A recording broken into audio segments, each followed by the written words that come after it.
Good day to everyone, and a warm welcome to this webinar on the topic of managing discipline and performance remotely. My name is Vanessa Buerta. I'm the training manager for conflict dynamics, and it's certainly my pleasure to host this session today. Before I introduce you to our key speaker, I just want to give a brief overview of the process and the approach for today's session. So firstly, when you were completing the booking form for this webinar, some of you provided us with some insights into the main types of challenges that you've been facing with regard to managing remote working. Rest assured, firstly, that the information that you've provided is being treated in the strictest confidence, but of course we have shared it with our speaker for today so as to provide her with some context for your attendance on the session today. So the first part of the webinar will be led by Ingrid Lewin, and once she has finished her presentation, I will then be putting some questions to Ingrid, which have been drawn from those responses that we received in your registration forms. And thereafter, we'll have a time of open question and answer, during which Ingrid will respond to any questions that you submit during the course of the webinar now itself. So please feel free to send us any questions that you have at any point during the webinar.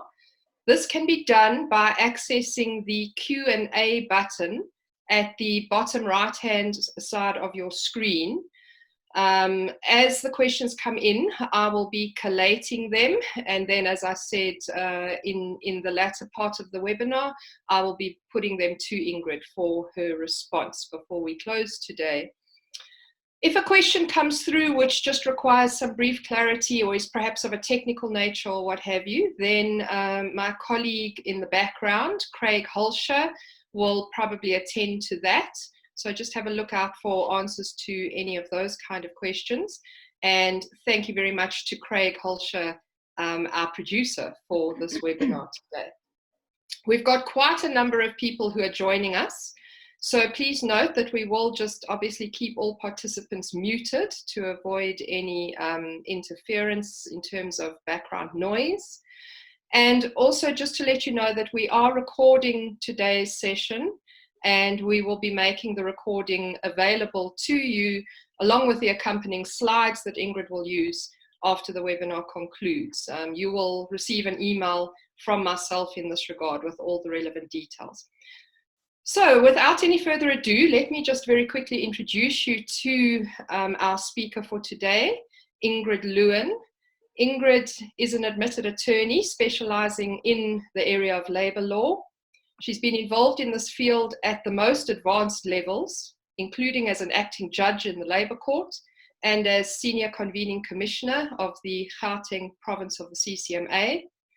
She has decades of experience as an independent mediator, arbitrator, and trainer, both at the CCMA and as a panelist in both private and public sector bargaining councils. And she's trained extensively in the area of managing labor and employee relations. She's currently an author and an updating author for a range of LexisNexis publications, which provide practical guidance on labor relations to both private and public sectors.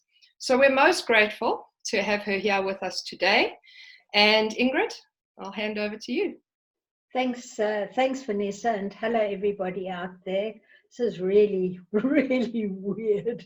But anyway, I hope you're all fit and well and managing to keep yourself sane during the lockdown. Okay, so the first thing I want to say is that I'm going to deal with the issues that you raised, which thank you very much for them. They were very useful in guiding me on what I wanted to say to you today. And also, there's a very good article by Professor Alan Rycroft in the main newsletter of Work Law, which I just want to acknowledge. And the information in that article is very useful. And then, of course, whatever opinions we're giving here are my own, and I'm very happy to debate any of them with you.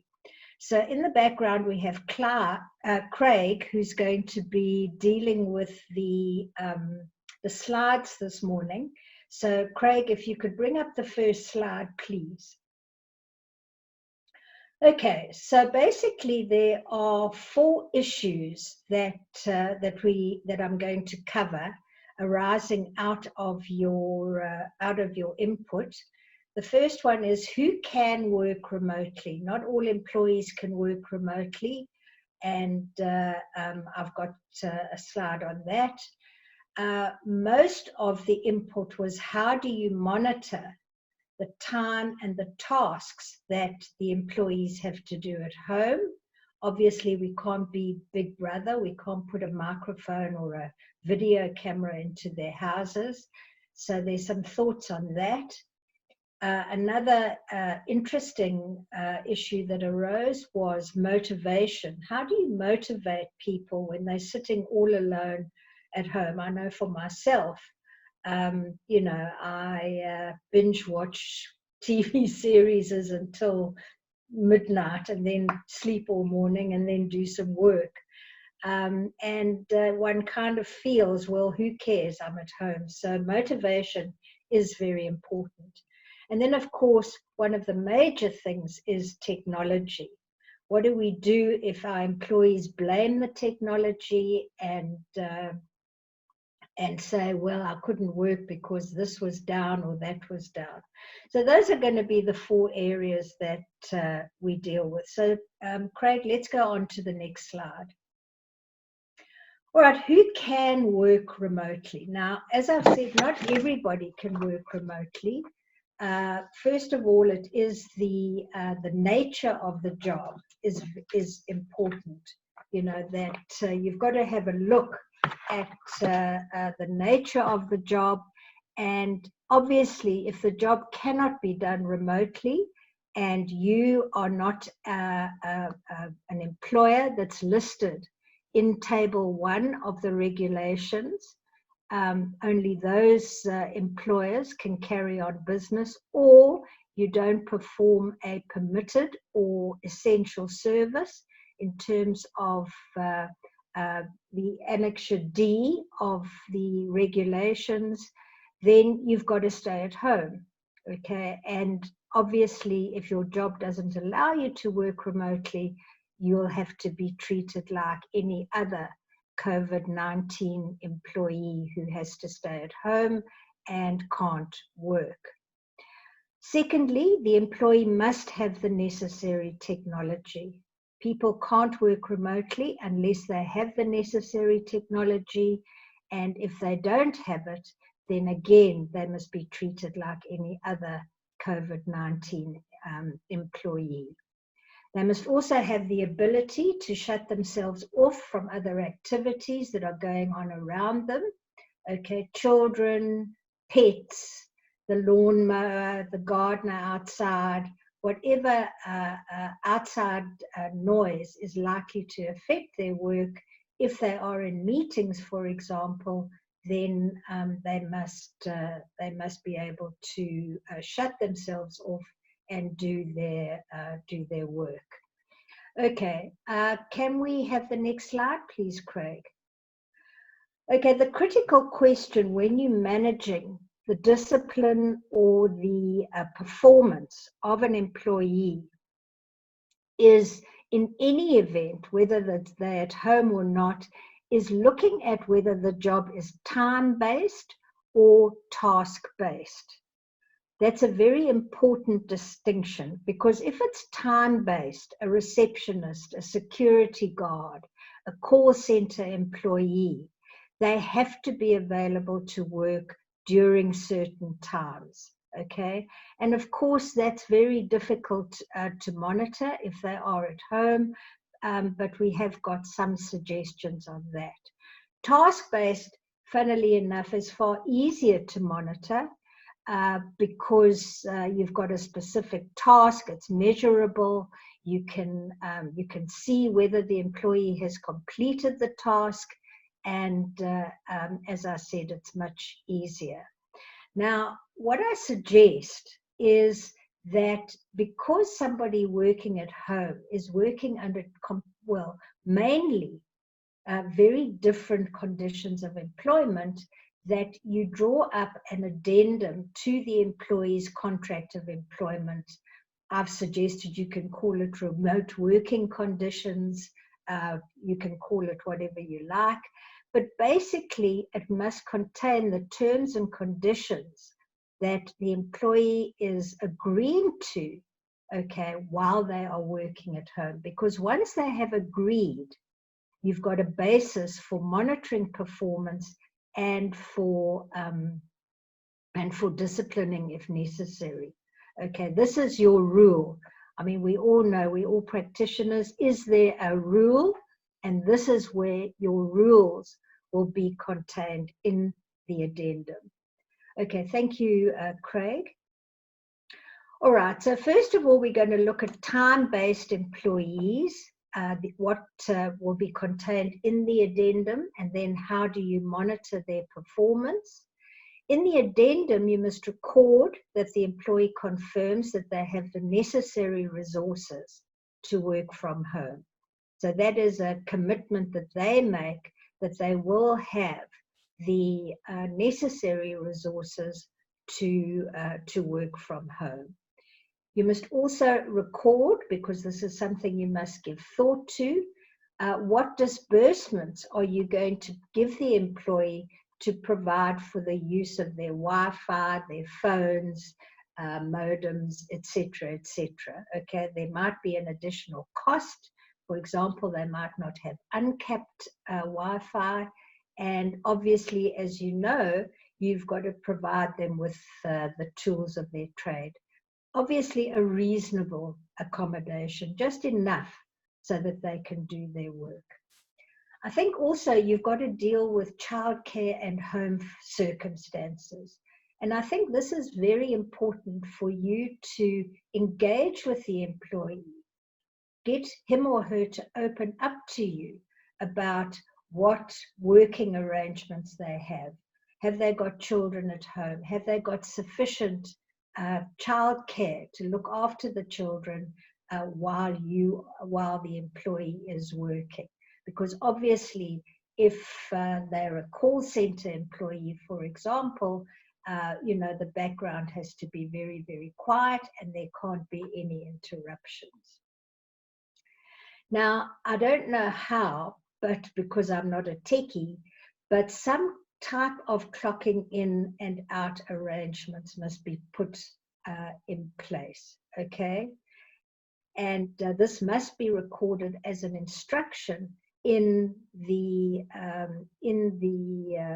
addendum, so that the employees know that if they don't do this, okay, it's either going to be treated as an incapacity if it's beyond the employee's control, or as a discipline issue if it is a misconduct. In other words, they know what they have to do, they have the resources to do it, and they are able to do it.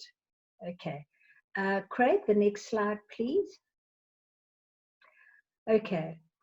If the employee is not at work during the period when they should be, manage this as you normally would in terms of your disciplinary code and procedure.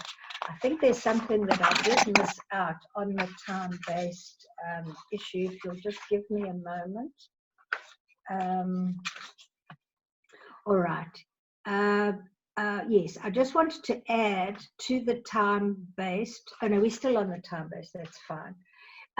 So if the employee is not at work during the period when they should be, then obviously if you know about this, you must manage this as you normally would in terms of your disciplinary code and procedure.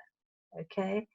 You can also get the employee to fill in a timesheet, okay, when they start work, when they break off for lunch, etc., etc. Okay. And a very important rule in your addendum is that you must be able to contact the employee at a specified contact number or be able to hold a remote meeting between their normal working hours and make it quite clear that their failure on their part to ensure that there is telephonic, electronic, or digital communication will be regarded as a serious disciplinary offense. Or again, if it's not due to their fault, it's not working, their contact is not working at all, then it's an incapacity. You discuss with the employee why it's not working. And when we deal with technology, I've got some ideas around that. Thanks, Craig.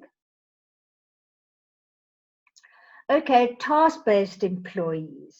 Now, this is where, again, the addendum is very, very important.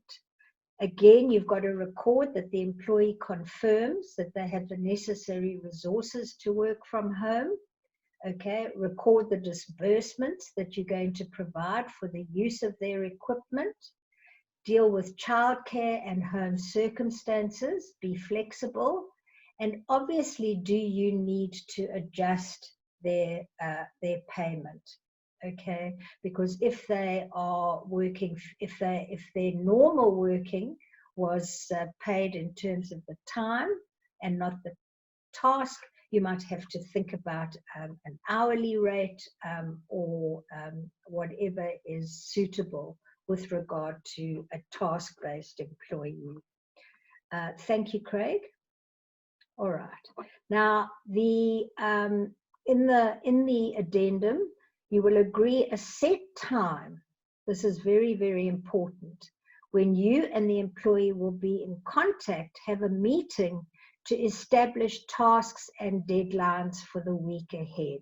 A regular meeting, a day, a time when that meeting will take place. Obviously, you know, if the employee can't make that time or you've got a problem, you know that you can agree, schedule a meeting for another time. Okay. You'll put in the same rule as you did for the time-based employees, that they must be able to that you must be able to contact them at a specified number or to be able to hold a remote meeting and during normal working hours, and that failure on their part to ensure this will be regarded as a serious disciplinary offense. Thanks, Craig. Okay, so the performance or disciplinary procedure, okay, this is what we suggest. Obviously, you can tweak it, but it is my suggestion, our suggestion, and we think this will cover a basis for managing the performance and the discipline of the employee. So this weekly meeting, okay, the first thing you will do is deal with the tasks that were not completed the week before, okay? This is, as you know, if they were in the workplace, you would have a counseling meeting with them and you would ask why they didn't meet their deadline, what difficulties they experienced, how to get agreement on the difficulties that they experience and how that can be overcome, and obviously to offer any assistance to enable the employee to overcome these difficulties. Okay, can we go to the next slide, please? Okay, advise the employee that if it happens again, more formal action might have to be taken, and explain what the consequences will be according to your own performance management process and your disciplinary codes and procedures. Obviously, because it's an unusual circumstance, you can't lead up to a dismissal of the employee, but you will advise them that they would then have to join the ranks of the other COVID-19 employees who can't, obviously don't have the ability to work from home, and they will go into that pool for their benefits. Okay, and obviously you will follow up the recording with the agreements reached and the possible consequences if this conduct persists. Okay, next slide, please, Craig. Okay, the motivation, get your employee assistance program to contact the employee to discuss their problems. You will give the employee the phone numbers for Lifeline or other similar organizations so that they can have some assistance. This is where the issue around mental illness, people getting depressed, and so on. That's where you call in the assistance of people to assist the employee with their problems. And you can give them phone numbers for Lifeline, Suicides Anonymous, Alcoholics Anonymous if they're battling with the alcohol ban, Smokers Anonymous if they're battling with no cigarettes, and just so that you can give them assistance. Or or get one of their own colleagues to phone them and to have a chat on, just an informal chat. And a very good idea, I think, would be to organize a structured once a week house party or Zoom meeting where with that person's team, you can play games, you can discuss non-work related topics for discussion. I have a meeting with my children who are overseas every Sunday evening, and we have quizzes and so on. And it really does break up the week to know that that time is coming where they can relax, chat to their colleagues, find out how everybody's doing, and so on. Thanks, Craig. All right, obviously technology is very, very important. And what you're going to have to do is to deal with it in the addendum, okay? And if the employees can't install the necessary technology or don't have the necessary technology, then you are going to have to treat the employee the same as any other COVID-19 employees who can't come to work and access the COVID-19 relief scheme that has been put in place to assist employees who are not working. All right, often, and we've heard this often, the system's down, the system's not working, the Wi-Fi was the problem, etc. I think then under Table 1 of the regulations, computer and technology services are allowed to operate. I think as the employer, you should pay for a technician to go to their homes to check it out. Most companies have got their own technicians, and they can go to the employee's home to check out their technology to see if what the problem is, what needs to be done, report back to you, and to see if you can assist the employee get up and going again. So those are basically, very briefly, the ideas that we have. I think we want to leave enough time for Vanessa to ask me a few questions coming out of your questions that I haven't dealt with in the presentation, and then to address the questions that you have asked during the presentation. So Vanessa, over to you. Thanks so much, Ingrid, and thank you very much for that very helpful overview of a basic approach to dealing with people that are working remotely. As you said, and as I mentioned when we started, we had quite a number of specific concerns raised and questions asked by those who were registering to attend this webinar. So I'd like to now just put a few of those specifics to you, Ingrid, if you don't mind. And not at all. Get your perspective on how to handle these situations. So firstly, there are a few questions that pertain specifically to the discipline of remote employees and disciplinary proceedings that may have been happening when the lockdown commenced. But firstly, there's an interesting question that's been posed by one of our attendees, and that is, what should they do if some of their essential workers are actually not reporting for duty at this point in time? Obviously, these are now not people that are supposed to be working remotely, but are indeed meant to be coming in to work. Okay. I think you would treat it as a normal case of absenteeism. You know, the same procedure will apply. Find out why the employee is not coming to work. Is it deliberate? Are they ill? Or, you know, maybe they've got transport issues. So you've got to decide, is it a misconduct absenteeism, or is it due again to circumstances beyond their control, which you would then deal with in the normal course of either your disciplinary procedure or in terms of your performance management policy. Okay, great. And related to that question is the one of how to handle someone who is working remote, or is meant to be working remotely, but is simply refusing to do any work remotely. They are able to, technically speaking, but are refusing to. Yeah. Well, I think that again is, you know, it would be dealt with failure to obey a reasonable instruction, you know, due to the circumstances that we're in. If an employee can work remotely, there's no reason why they shouldn't.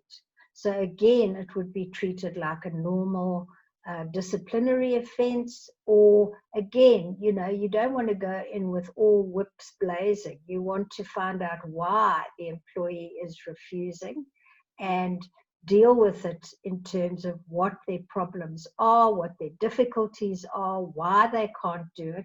And their reasons might be totally justifiable.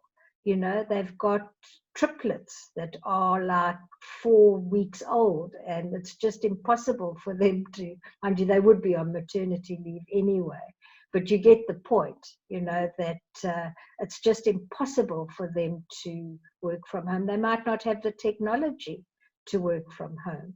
And if there's a justifiable reason, then obviously it won't be a misconduct. It will be a performance management incapacity type process that you'll follow. Mm-hmm. Good. Okay. So someone has asked, any thoughts on what approach they should take when any form of discipline of remote workers is seen purely as punishment? Yeah. Well, you know, discipline should never be seen as punishment. I mean, your disciplinary codes should make it clear that you're looking at correcting behavior. So it's no different to when people are at work. They should recognize that the disciplinary procedure is a form of correcting behavior rather than as a means to punish. And certainly one under the COVID, I think we must recognize that the CCMA, the Bargaining Council Commissioners, and the Labour Court, if you do dismiss anybody during this period, they're going to look very, very carefully at why you dismissed somebody. Okay, so I think, you know, obviously, if your employees think that discipline is punishment, you need to do, you know, have training courses with them, training courses with your managers, so that they can be trained in trying to get the ethos right around discipline, that it's not punishment, but it is, it's a means, it's a tool for correcting behavior. And what I do when I'm with particularly shop stewards, training shop stewards or engaging with shop stewards, saying, you know, you must remember that discipline is something that you agreed to when the Code of Good Practice Schedule 8 was drafted. You agreed that this was a fair way of getting employees to behave correctly. So it's not something that's being imposed by the boss or whatever. It's a collective agreement between government, business, and labor on how to manage performance that is fair to the employer and fair to the employee. Okay, excellent. Yeah, important insight. Okay, here is, I think, a really important practical question that may be troubling a number of people. How would you address the situation if a formal disciplinary hearing was pending prior to the whole COVID-19 and lockdown situation? What, if anything, can we now do about this? And is an online hearing, for example, acceptable? Well, absolutely. If the employee and the witnesses and the representatives are all have got the necessary technology, there's absolutely no reason why you can't conduct a disciplinary inquiry remotely, either as we are doing now or even during a conference call. Which, I mean, it's a bit more difficult because it's good to look at people and see if they're lying or not, and see what how they are conducting themselves. But there's absolutely no reason why not. The Labour Court has agreed that Skype, evidence by Skype, is acceptable. So it has got the stamp of approval of the Labour Court, and I think that there's no reason why you can't continue. Obviously, if there isn't the technology is not available, my suggestion then would be obviously to pay the employee until you're able to convene a hearing. But remember, they would be paid according to the COVID-19 rules, okay? In terms of the directive from the Department of Labour, they first of all would be paid in terms of their annual leave, so they would get their leave pay, and the employer will be reimbursed for any leave pay that was paid out, so that the employee can be recredited with their leave allowance, and obviously the UIF benefit of a minimum of 3,500 going up to a maximum of 17,000 a month, 3,500 a month to about 17,000 a month, which the employer can apply for, and that the range between the 3,500 and the 17,000 is worked out according to a formula that only the UIF understands. Okay, even the most numerate person looks at the formula and thinks, "What? H?" Okay. Okay, great. So thank you. So basically, if I can just clarify, what you're saying is online disciplinary inquiries are certainly a possibility. They've been clarified and confirmed as possible by the courts, and if necessary, that can be convened. Yeah.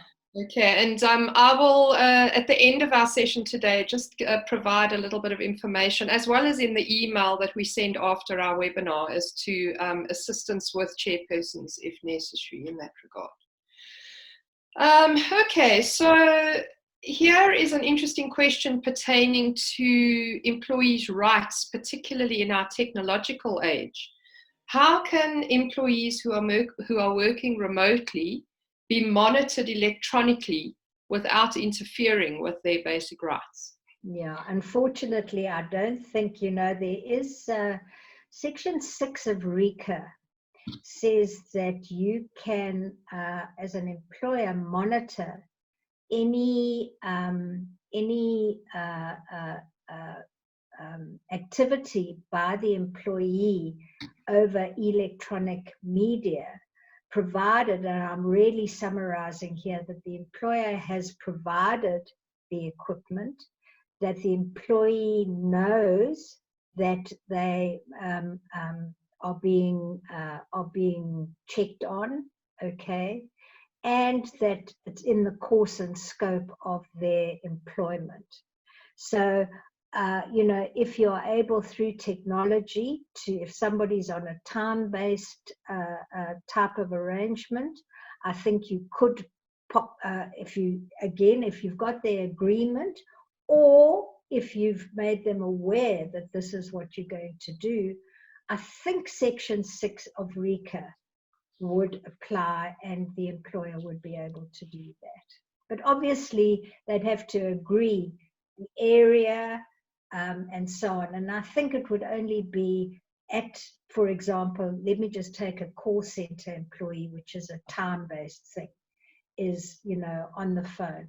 Task-based, I don't think it would fly, because you're not monitoring time and whether they're at their desks or not, but the production of a task, and that you can monitor in another way. The Section 6 of RECA is an exception to our right to privacy. So it's got to be used very, very carefully. Indeed, indeed. Okay, we're starting to get quite a number of questions coming through live from participants who are with us at this point in time. Some very interesting ones.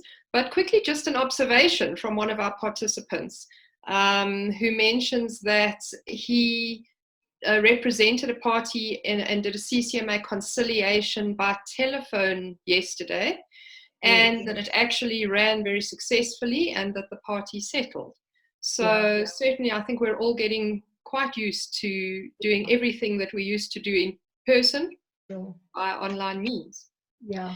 Let me just draw our participants' attention to a directive that the CCMA issued earlier this week about how that from Monday, this last Monday, various processes are going to be conducted. They're looking at video, possibly face-to-face.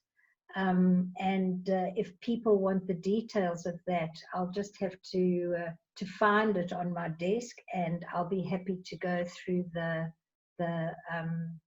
main points from that directive. I think perhaps what would be a good idea is that we include some points around that with our post-webinar communication to everyone who's present. Yes, we'll do that. We'll do that. Okay, here's a question. Have you made a note? I have. Here's a question. She's amazing. She's amazing. She's the most wonderful woman in the world. Thanks, Ingrid. Here's a question from one of our attendees currently.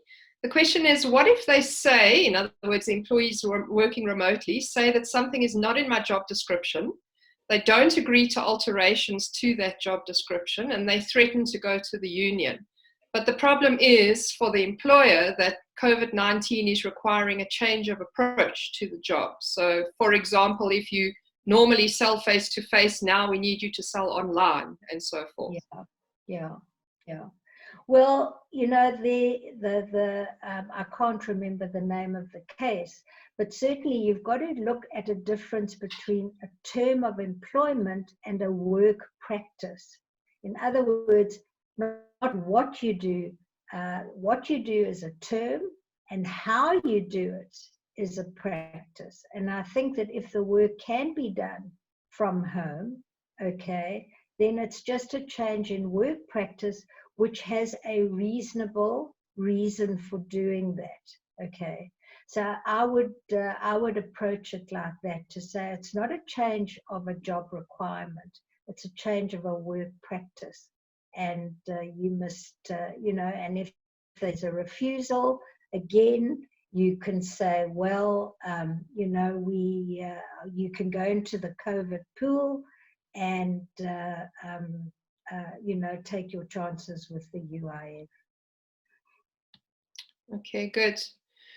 A question that relates back to what you were saying around disciplinary proceedings and being able to continue with such online.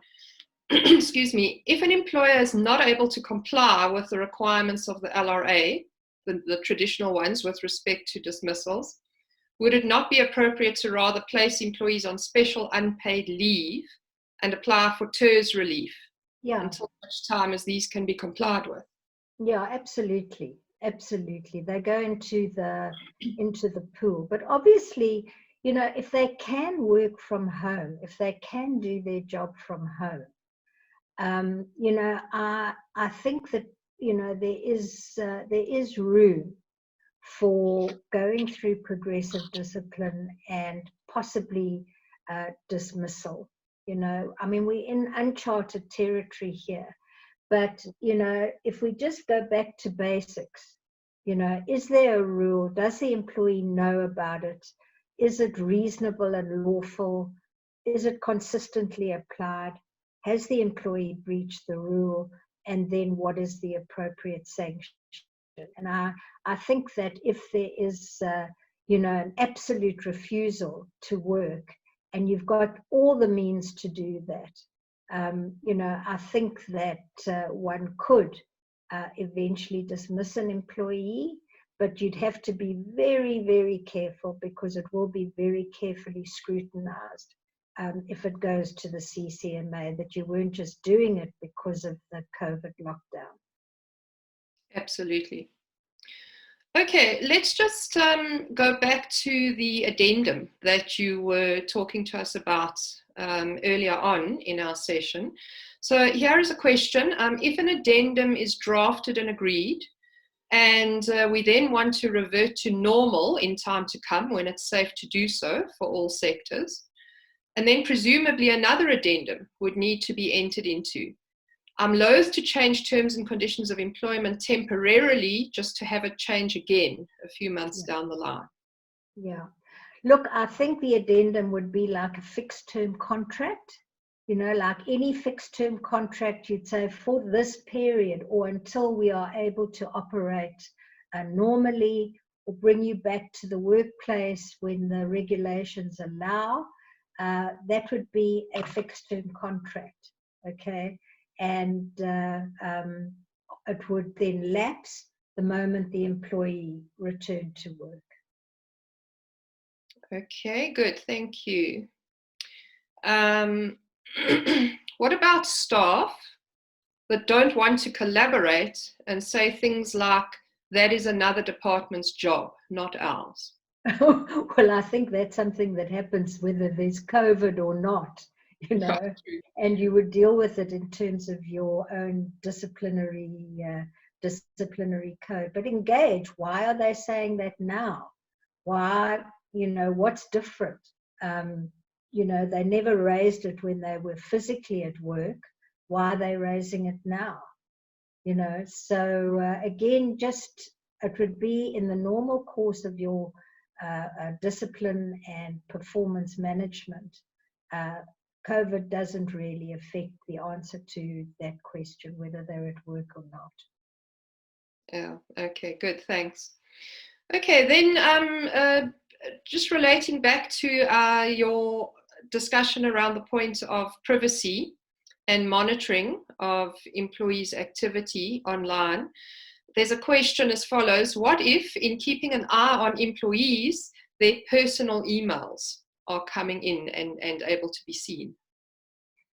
I think that would have to be, there have to be some way of separating out the two, okay? During working time, they shouldn't be dealing with personal emails anyway, so they would have to mute their or turn off their personal email thing. And if they do come through, well, that should be in the addendum. You could say, while you are on duty and you are going to be monitored, and this is how we're going to do it. And one of the things will be, while you are on duty, turn off your personal emails and any other means that, you can, like, they won't be able to play online because Big Brother will be watching. And that's a way to deal with it. Okay. The questions are coming in thick and fast, Ingrid. Good. Let's try and get through as many as we possibly can. So there are a couple of questions that pertain generally to the issue of requiring employees to come into the workplace either before lockdown is over and they shouldn't have to, or even after lockdown. So let me read this one specifically.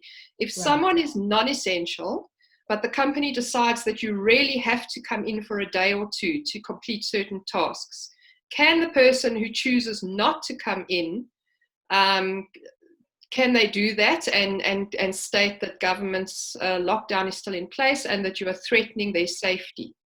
Yeah. No, look, you can't ask an employee to do something that's illegal.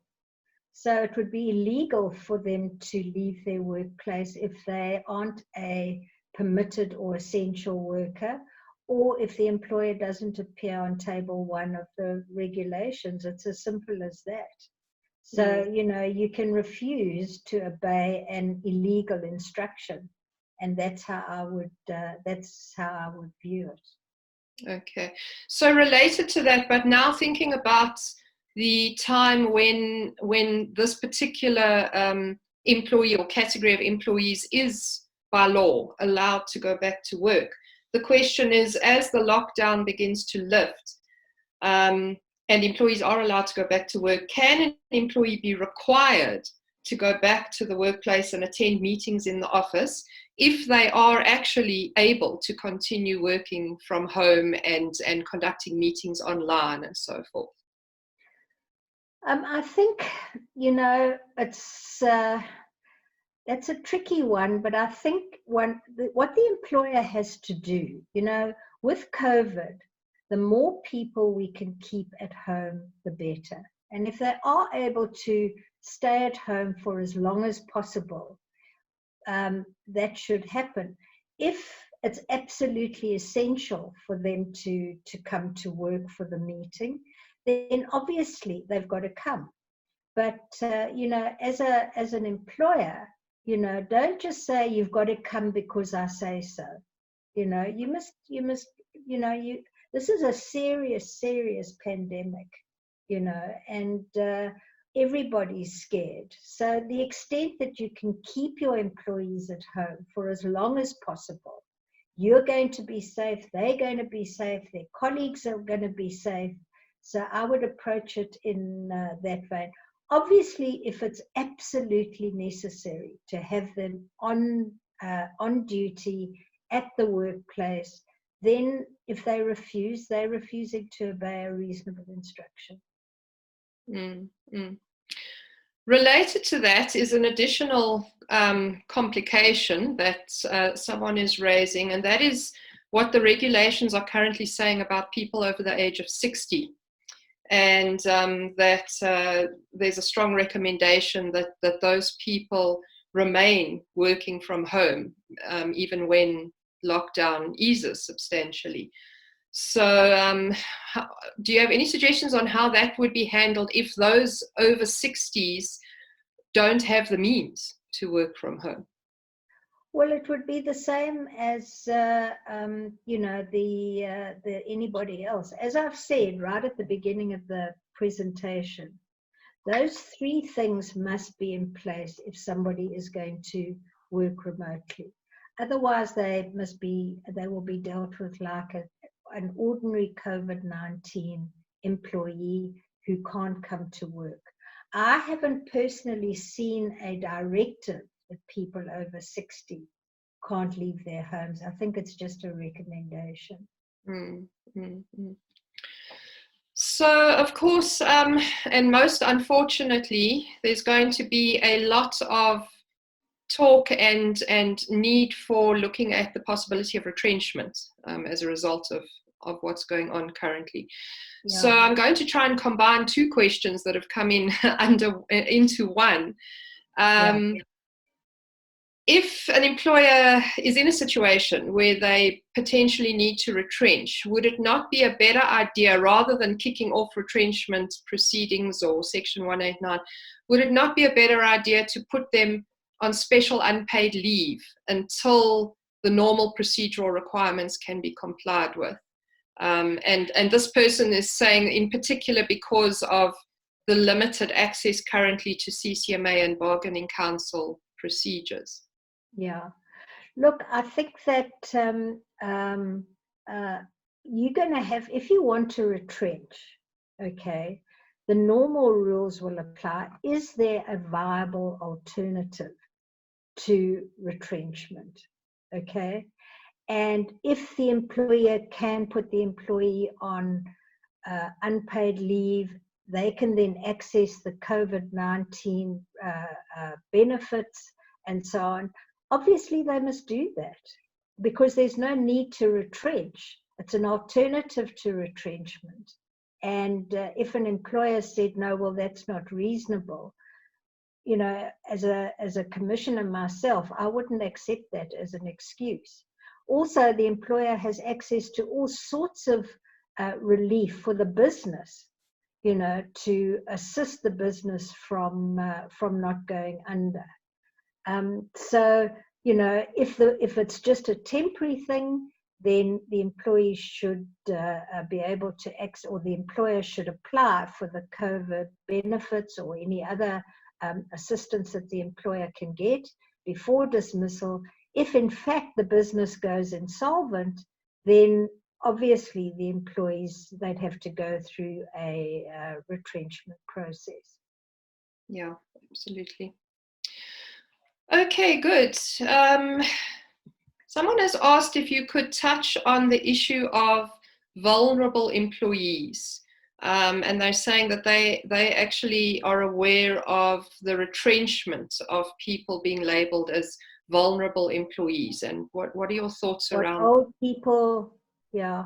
Now, I'd see that totally as a discrimination. It would be totally discriminatory on an arbitrary ground that you've decided that that group has, you know, must be treated differently to another group. And that's a clear definition of arbitrary discrimination contained in the Employment Equity Act. Mm-hmm. Yeah, certainly I'd agree. I don't see any way of being able to explain an objectively justifiable reasoning there. No, absolutely. Okay, well, we have around about 7 or so minutes left before we're due to close, and there are still a number of questions, so let me move on. Someone is asking, they're saying an appeal that was heard before lockdown commenced. So there was an appeal that was heard before lockdown commenced, and up to this stage, no feedback for the appeal is given. And the CCMA referral window period is questionable. Is it correct for the employer to prolong the appeal outcome or just refer the matter to the CCMA to secure the window period? No, but I think in terms of the Section 191, if I'm not mistaken, the 30 days runs when a final decision to dismiss is taken. So the final decision is made at the appeal. Okay, I think that's settled. As far as I know, I'm open to some other view, but as far as I understand it, it's when the final decision to dismiss is made, and that would be at the end of the appeal. However, I would question why they're waiting. Why don't they just deal with the appeal? You know, is it required to hold a hearing? In which case, again, the technology issue would come in, and therefore they have to delay. But if you know, if the appeal is just done on paper, there's no reason why they can't proceed with it, unless I'm missing something. Okay, thanks, Ingrid. I'm sure if there's further to that question, I invite the participant who asked it to add some more to it. Right. Here's an interesting question. If you set performance management targets pre-COVID-19 on a face-to-face basis at the workplace, but a staff member can now actually achieve more online than they could have at the office, can you now adjust their targets? Well, I think what the test is always, is the target a reasonable target that the average employee can reach. I think that would be a matter of discussion between you and the employee. And, if you want to adjust their remuneration to take care of the extra work. But I don't think an employee who goes the extra mile should be punished by making it regular. It's not good industrial relations, If you've got an enthusiastic employee that reaches better targets, just say thank you very much. If they start making, but when they come back to the workplace and they start going back to their old ways, you will then be able to say, but hang on, you are capable of so much more, Can we have a discussion about how we can address that? But I don't think that, you've got to make it obligatory. Thanks, Ingrid. Okay, to all our participants, I will be posing another time allowing 1 or 2 questions. I'd just like to ask Craig in the background if he would put up a quick poll, a question that we'd like to invite everyone in the last stages of the webinar to record their answers to. It obviously is voluntary and it's anonymous, but basically, if you wouldn't mind just taking a minute to have a look at the question about what topics you'd be interested in receiving more on, just tick off your answers to 1 or more of those. While you're doing that, I'm going to continue with a couple more questions in the time that we have. Okay, so what if a staff member seems disinterested, arrogant, irritated, exasperated, and so forth when you're trying to discuss things? They're not solution-oriented, they're not innovative, and we really need to work together with them and come up with solutions. They're always coming up with reasons or excuses as to why something won't work, like too little data or what have you. Well, the too little data would have been dealt with in the addendum. That's why that addendum is critical. If you know that an employee is likely to raise those issues, put it in the addendum as a rule. If it's a difficult employee, were they difficult when they were at work, or has this just started happening when they're at home? Maybe there's a reason why they're in this state. Maybe they need training on the technology. Maybe they've never really admitted that they don't know how Zoom works. I mean, I had to get my 10-year-old grandson to teach me how to work Zoom, So again, it's the normal, it's no different to what you do at work. It's talking to the employee, finding out why they are behaving in the way that they are behaving, finding out if there's any way you can assist them to overcome those difficulties, and then deciding on a plan to correct the behavior, be it a anger management intervention, or if it's misconduct, discipline. But just stick to the basics. And that's why the addendum is the beginning of the process, where you carefully and thoughtfully set out the rules that are going to persist while the employee is in lockdown. Yeah.